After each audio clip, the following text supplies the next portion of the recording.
টাঙ্গাইলের গোপালপুরে মর্মান্তিক ঘটনা। মোহাম্মদ বাবুল, ময়মনসিংহ জেলা প্রতিনিধি। গোপালপুর উপজেলার চর শিমলা গ্রামের রঞ্জিতের ছেলে বৈরান নদীতে গোসল করতে নেমে 9 বছরের শিশু লোকনাথ পানিতে ডুবে মৃত্যুবরণ করেছে। বুধবার দুপুরে এ দুর্ঘটনা ঘটে।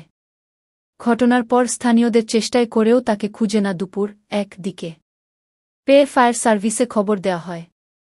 পরে টাঙ্গাইল থেকে আসা ডুবুরি দল দীর্ঘ অভিযান চালিয়ে অবশেষে বিকেল 5 দিন মরদেহ উদ্ধার করে।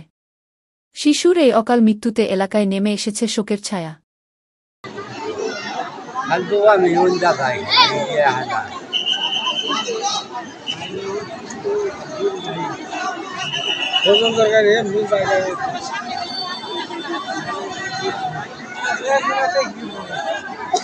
এই দেখেন, এই মুহূর্তে নৌকা নিয়ে আসছেন ফায়ার সার্ভিসের ডুবারু। তারা এই নৌকাতে বসে খোঁজাখুঁজি করবেন পানিতে, তাই নৌকা নিয়ে আসলো শিমলা বাজার থেকে।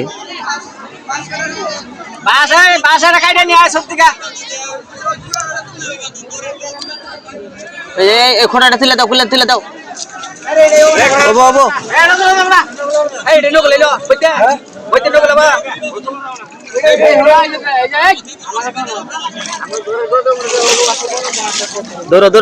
দৌড়ো।